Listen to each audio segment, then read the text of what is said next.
There were giants that were more deadly than the Nephilim giants, and in this video, we will take a special look at these giants. The Elioud, sometimes spelled as Eljo, are ancient descendants of the Nephilim, often seen as a unique hybrid race with both angelic and human traits in the books of Enoch and Jubilees. These texts, preserved by various groups including the Qumran religious community responsible for the Dead Sea Scrolls, detail the remarkable and malevolent nature of the Elioud, akin to the Nephilim. In collaboration with other fallen angels, they selected human brides and engaged in relationships marked by immoral conduct. They shared magical knowledge, spells, and expertise in herbal medicine with these women. As a result, these women became pregnant and gave birth to massive beings referred to as giants. These giants, in turn, intermingled with humans and gave rise to a lineage known as the Nephilim. Among the Nephilim were also individuals identified as Elioud. This race of giants and their descendants continued to proliferate, their size defying belief. It is worth noting that the term Elioud is not considered authoritative by modern Rabbinic Judaism, Western Christianity, or Eastern Orthodoxy. However, Beta Israel Jews and certain Ethiopian Orthodox Christians do acknowledge its significance. Enoch, the presumed author of the revelations concerning the Elioud, is briefly mentioned in the canonical book of Genesis as a lengthy forefather of Noah. Although the Genesis account acknowledges the Nephilim's offspring, it refrains from specifying their names.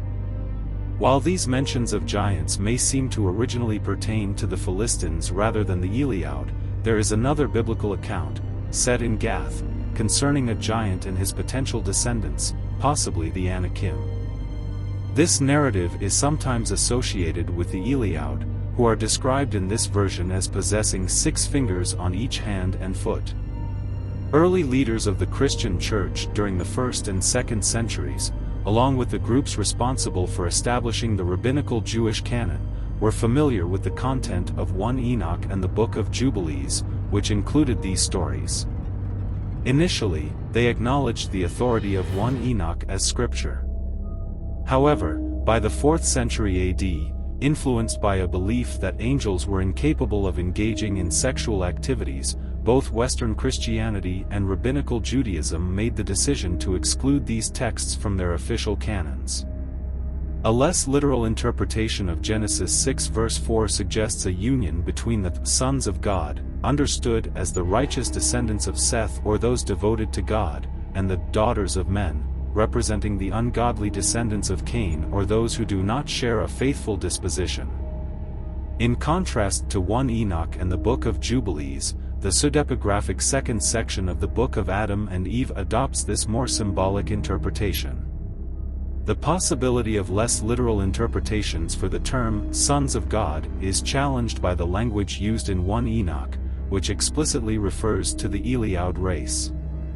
An alternative reading might involve identifying specific angels who chose to procreate with human women.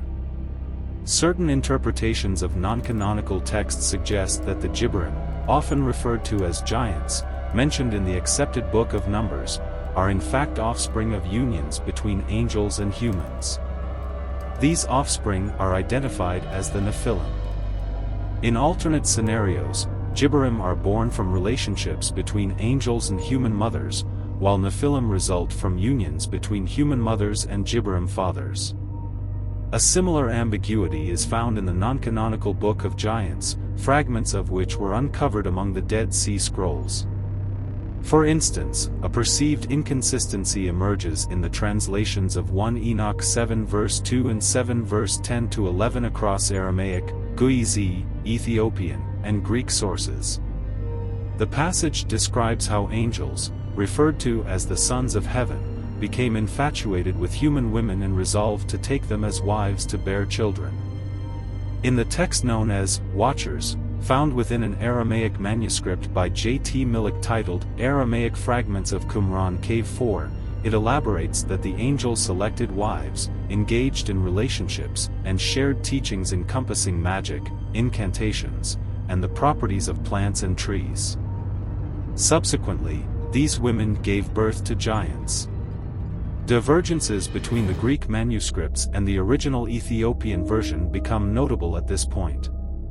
In the Greek texts, a distinction is made, stating that the Watchers had 3 races of offspring. The initial race consisted of great giants, a detail added in a Greek manuscript. Some accounts suggest that the giants slew the Nephilim, while other versions claim that the Nephilim themselves slew the Elioud. These beings continued to grow in power, commensurate with their colossal stature. Jubilees 7 verse 21-25 presents the following account: due to a convergence of 3 factors, specifically the transgressions committed by the Watchers against the established laws and ordinances, as they engaged in illicit relations with mortal women and married whomever they chose, impurity made its initial appearance on earth. In R.H. Charles's translation from 1913, it's noteworthy that Nephil is used as an alternative transliteration for Nephilim. From these unions, Nephilim were born, each distinct from the others, engaging in self-destruction. The giants slew the Nephil slew the Eljo, and the Eljo turned against humankind, leading to humans preying upon one another.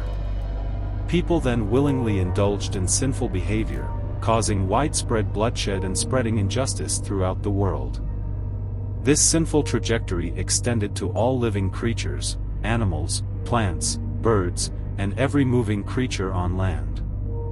Consequently, copious blood was spilled, and human desires became entwined with vanity and malevolence. The Lord responded to their wickedness and the blood they shed by purging the earth of all that existed due to their corrupt actions. While fragments of the non-canonical Book of Giants, discovered among the Dead Sea Scrolls, possibly allude to the Elioud, a clear interpretation remains elusive due to the absence of a complete modern version and the fact that available fragments are spread across 6 archaic languages. The giants voraciously consumed resources produced by ordinary people, leading to insurmountable demands. They escalated to killing and devouring humans, extending their harm to birds, animals, insects, and fish. Their descent into cannibalism and blood-drinking marked a severe nadir. Earth itself opposed these lawless giants, accusing them of their maleficence.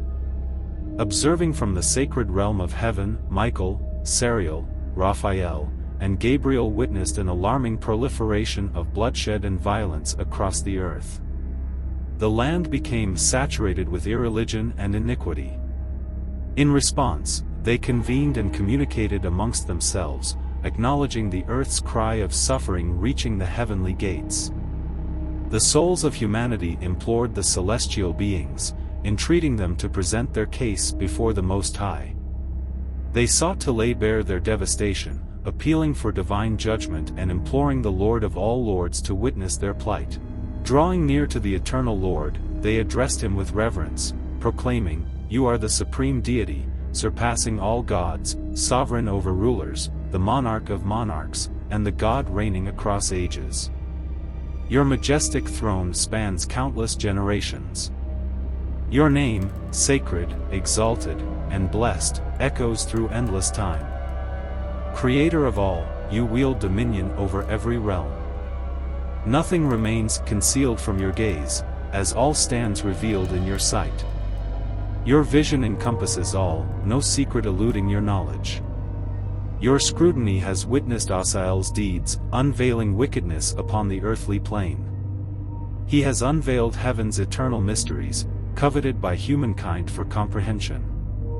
Moreover, Shemahaza, entrusted with leadership among his companions, has committed grievous offenses. They have intertwined with mortal women, sullying themselves in these liaisons. They have disseminated teachings of diverse sins and imparted the knowledge of dark incantations. Consequently, human daughters have borne hybrid progeny, giants of mingled lineage. Moreover, the earth is marred by the widespread spilling of human blood, wickedness pervading the globe. The departed spirits of men now raise their plaintive cries, their lamentations resounding at heaven's threshold. Their appeals persistently emerge due to the unceasing grip of such far-reaching corruption upon the world. You, O Lord, encompass foreknowledge of all events, watching their unfolding, though the course of action to undertake in response to these events remains concealed from us. Thereupon, the Supreme High, the Great Holiness, issued a proclamation and spoke forth. Sariel was dispatched to Lamech's son, entrusted with a divine message. Sariel was charged to approach Noah and relay these words in the Most High's name: seek refuge and veil yourself. I unveil the imminence of the end, a cataclysm poised to engulf the entire earth. A deluge of monumental proportions is on the horizon, poised to sweep away all that exists. Guide the righteous one in navigating the impending crisis. Instruct Lamech's offspring in the means to safeguard his existence, escaping the impending calamity, and securing his perpetuity. From the righteous lineage of Noah, a new generation shall emerge, and his posterity shall endure in the unfolding ages. Turning to Raphael, the Almighty issued a directive, instructing, Raphael, go forth and bind Asael securely, confining him by his hands and feet. Cast him into a shadowed abyss, forming a desolate chasm amidst the wilderness, a place known as Daudiel. Therein, let him be cast, onto rugged and piercing stones below. Enshroud him in obscurity, granting him a prolonged sojourn. Let his visage remain veiled from the light's embrace. On the day of the ultimate reckoning, Asael shall be led to a consuming inferno, confronting the retribution for his deeds. Furthermore, tend to the restoration of the earth, which has suffered from the transgressions of the fallen angels, the Watchers. Proclaim the renewal and revival of the earth, that the affliction stemming from the Watchers' teachings may be remedied. In this endeavor, ensure that the progeny of humankind are not subjected to annihilation due to the enigmatic knowledge propagated by the Watchers. The desolation wrought by Asael's teachings has left a trail of devastation upon the land. Thus, inscribe upon him the full weight of his iniquities, a testament to the repercussions of his choices. Thank you for watching.